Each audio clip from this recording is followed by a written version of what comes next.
Hi, everybody. This is Lowell, and I wanted to share another thought with you regarding creativity. And we're talking about the subject of music, particularly today, in terms of creativity. And the first idea that I shared was to capture the seed thought.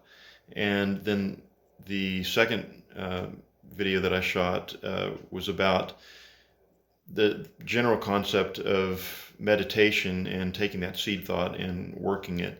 What that really means in terms of classical music development is what we call motivic development, and taking that basically that theme or that seed idea and finding ways of making it expand or allowing it to expand in various ways. And so I started talking about motivic development, but I didn't go very far into detail about it. And I was using Beethoven's Fifth Symphony, the opening four notes, as a way of explaining some of the basic ideas of motivic development, and that Beethoven was very adept at using. And so I didn't do a good job of getting the of the first four ideas of the prime, inversion, retrograde, and retrograde inversion. And so I went back and wanted to show that to you. I made a little bit of sheet music here to explain it. But and this is,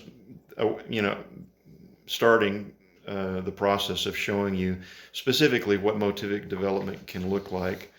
But this, the prime, what we would call prime, which is the main subject, the first idea, in using Beethoven Fifth Symphony as an illustration, is bum bum bum bum, those four notes. And some people who have done a deep dive into the analysis of that symphony will tell you that those four notes actually became the entire symphony,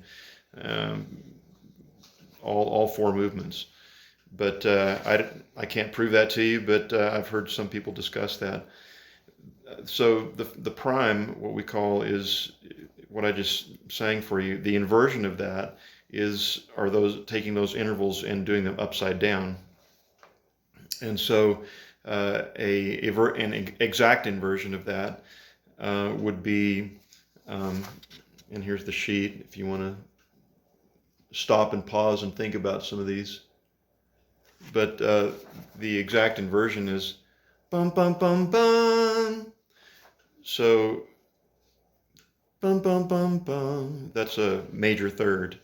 And then to invert it, it's a major third up. Instead of going a major third down, you go a major third up. And so it would be a G to a B natural.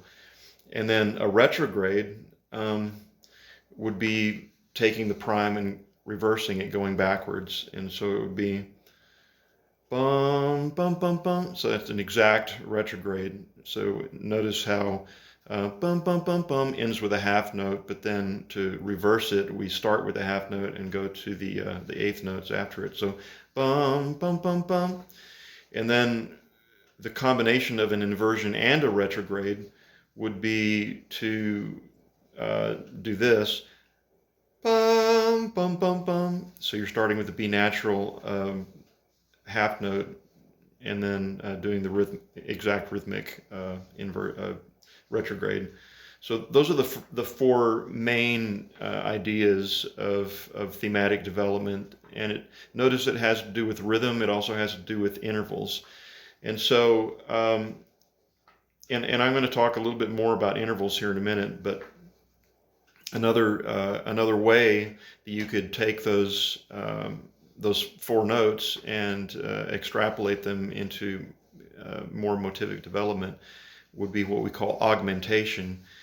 And augmentation means that we're going to take those four notes and we're going to expand it rhythmically. So the original symphony sounds like bum bum bum bum, that tempo. But an augmentation of that, you could expand it and make it longer. So bum bum bum bum, or even multiple times expanding it. So maybe a bass line could just underneath everything could be going bum bum bum bum, just underneath. Or it could be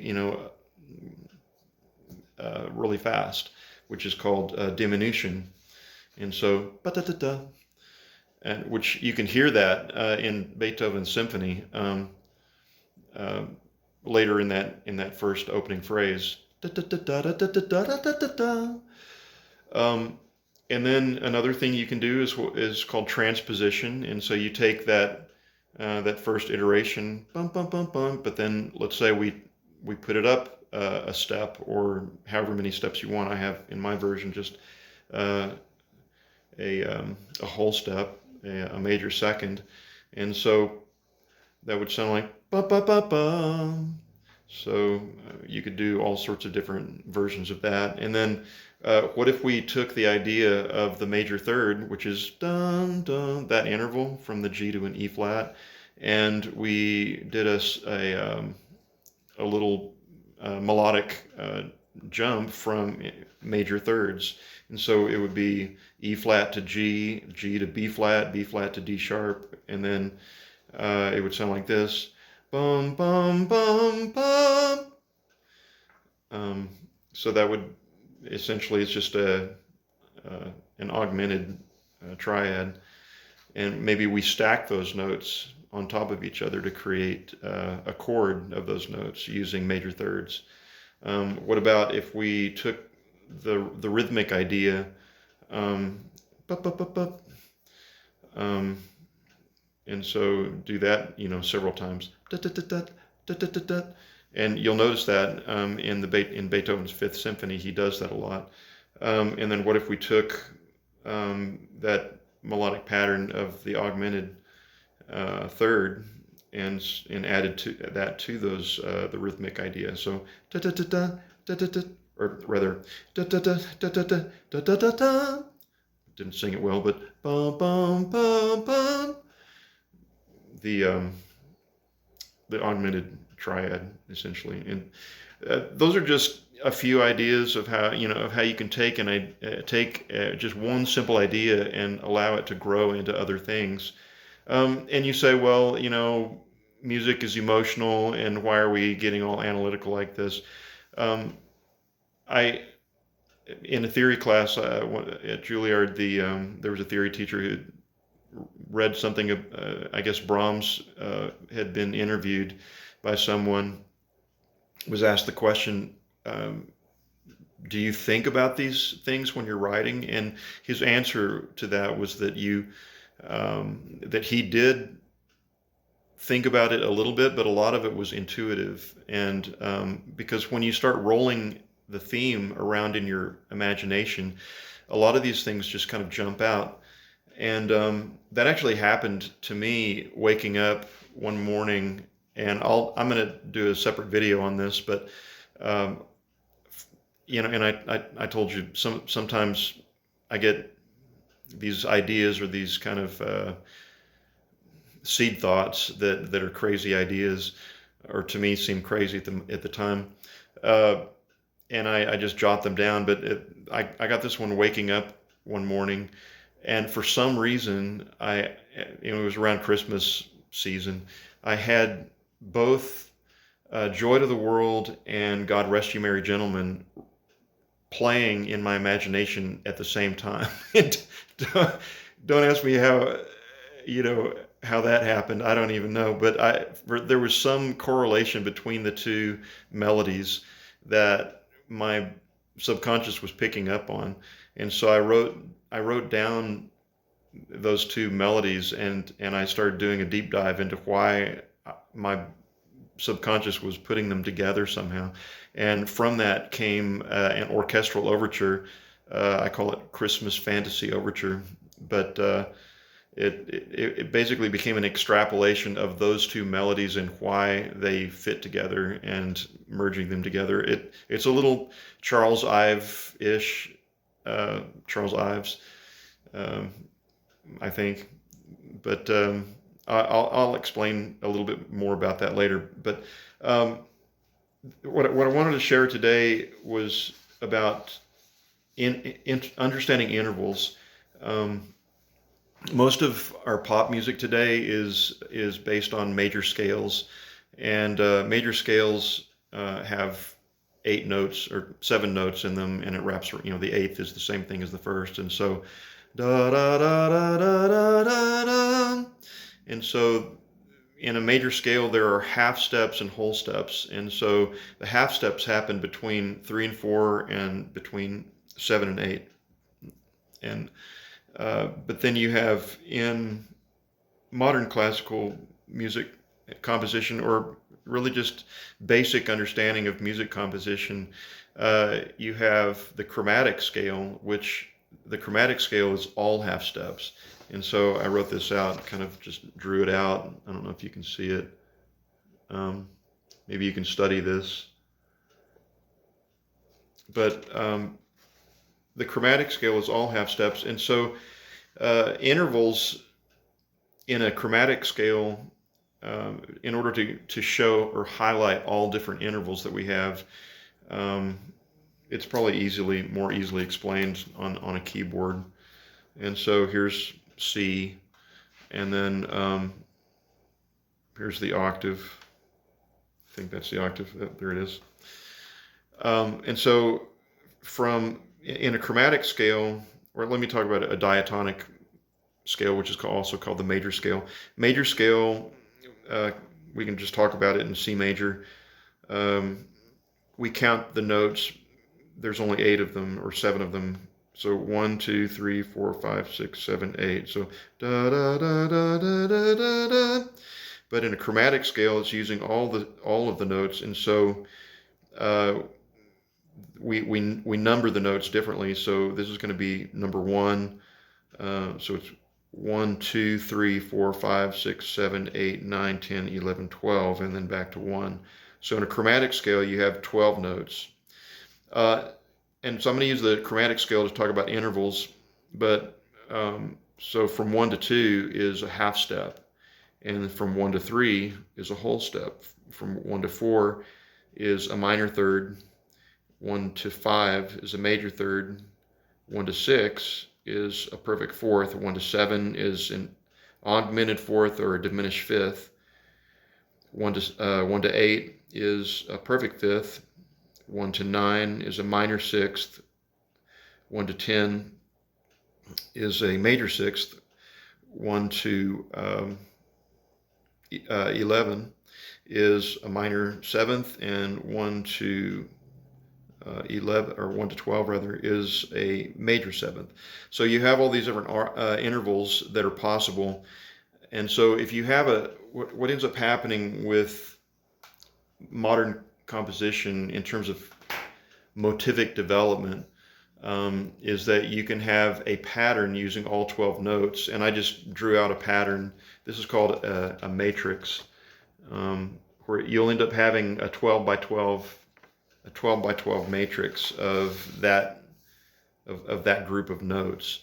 And so I just drew out a real simple one. So 1, 3, 5, 7, 9, 11, 2, 4, 6, 8, 10, 12. So that's just a real basic, simple 12-note pattern. But then let's say we do 12 versions of that, starting on each one of the chromatic notes in the chromatic scale. And so that gives you 12 different transpositions of that pattern.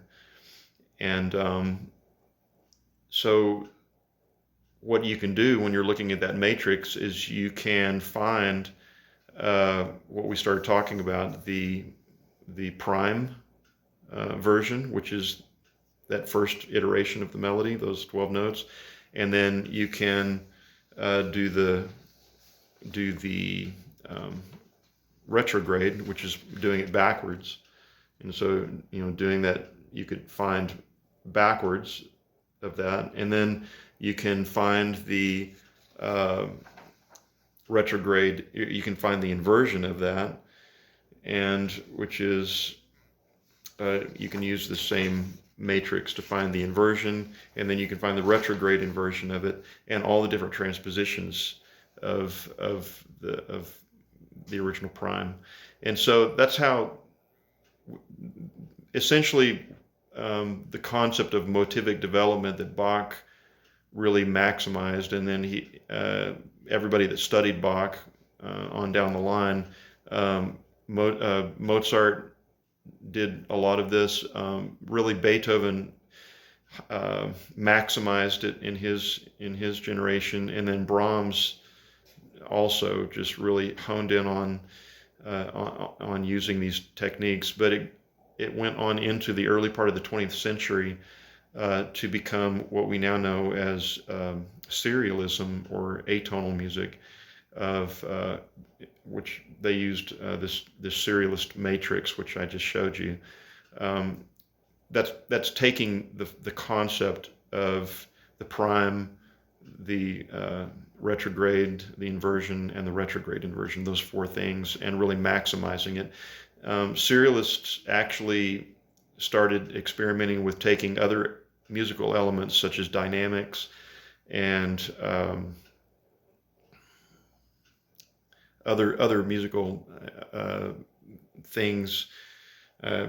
Drawing a blank is what they are, but basically serializing other elements of musical techniques and rhythms, obviously, but trying to create very systematic and highly organized pieces of music, where and I'll just make a little parenthetical statement about all of that.